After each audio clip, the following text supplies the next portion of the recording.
Bonjour, aujourd'hui on continue encore avec l'eau et la dernière fois je t'ai délivré un message important par rapport à la période actuelle, un message de l'eau. Aujourd'hui je vais te parler un petit peu de ce que les scientifiques disent sur l'eau, des choses et des découvertes un petit peu étonnantes. Avant de commencer, je t'invite à t'abonner à la chaîne si ce n'est pas fait et à cliquer sur la petite cloche si tu veux recevoir les notifications lorsque les nouvelles vidéos sortent. Je t'invite également à cliquer sur le lien en dessous pour t'abonner à la newsletter. Tu recevras une méditation en cadeau. C'est parti!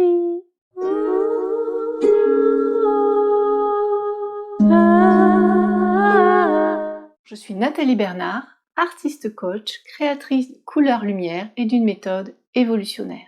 Grâce à elle, j'aide les aventurières de la conscience en transition qui ont perdu leur boussole intérieure à la retrouver pour restaurer un nouvel équilibre et à devenir artistes de leur vie. Sais-tu que la potabilité n'est pas le seul critère pour dire qu'une eau est bonne pour notre corps? Premier constat étonnant. Selon les scientifiques spécialistes de l'eau, il faut distinguer eau jeune par rapport à l'eau mature. Une eau jeune, selon eux, n'est pas bonne à consommer, même potable, car elle n'a pas terminé son cycle de transformation.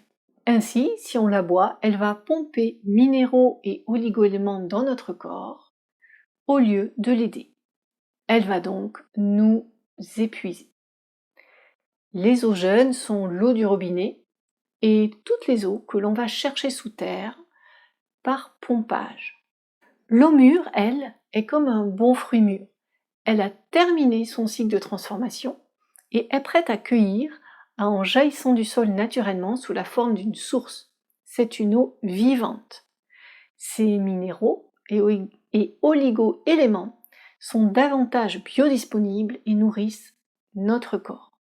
C'est en tout cas l'avis de certains scientifiques sur l'eau. Tous ne sont pas forcément d'accord, comme un peu partout en science, mais là je vous délivre ces découvertes-là, vous en faites ensuite ce que vous voulez. Deuxième constat, l'eau du robinet et les eaux en bouteille ne réunissent pas l'ensemble des bonnes conditions pour une bonne eau de boisson. C'est même plutôt le contraire, car les scientifiques ont découvert que l'eau n'aime pas être pompée et cueillie avant d'être mûre, ce qui est le cas pour l'eau du robinet. Elle n'aime pas non plus être mise sous pression et transportée en ligne droite, ce qui est toujours le cas dans les tuyaux des eaux de ville. Elle n'aime pas encore être en contact avec du métal. Or, nos canalisations, pour la plupart, sont en cuivre. Enfin, en tout cas, il y a une partie qui est en cuivre.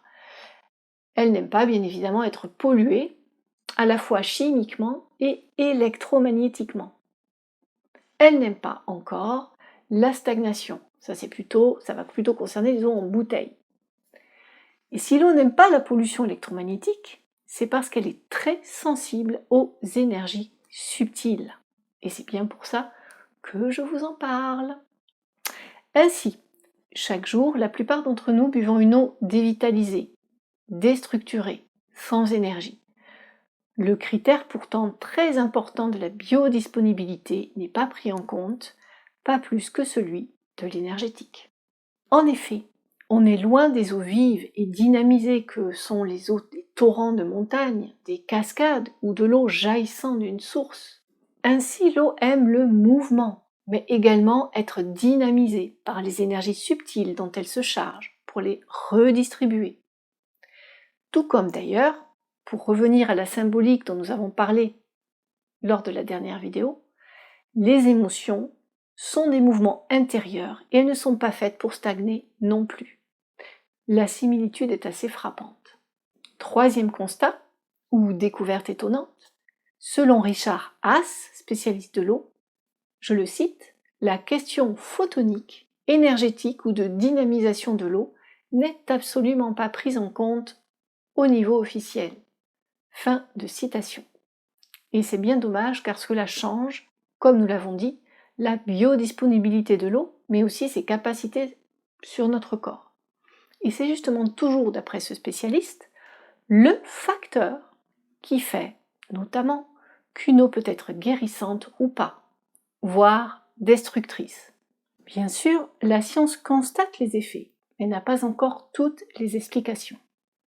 Et j'ai envie de dire, comme souvent dans le domaine du subtil et de l'énergétique, car ce dernier ne se laisse pas facilement apprivoiser et observer.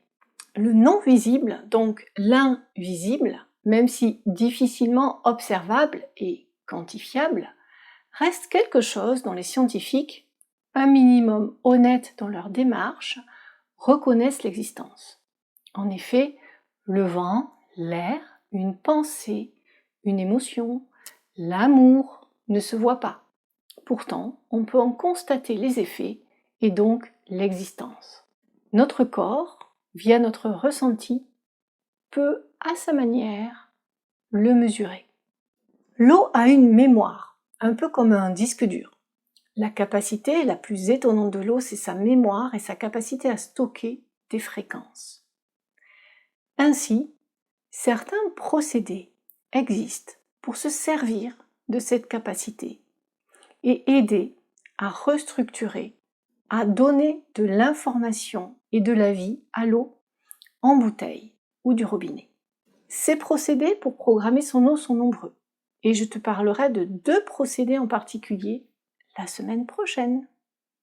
Voilà, j'espère que tu as aimé ce petit tour que j'ai fait sur les découvertes scientifiques dans cette vidéo liée à l'énergétique et à l'eau.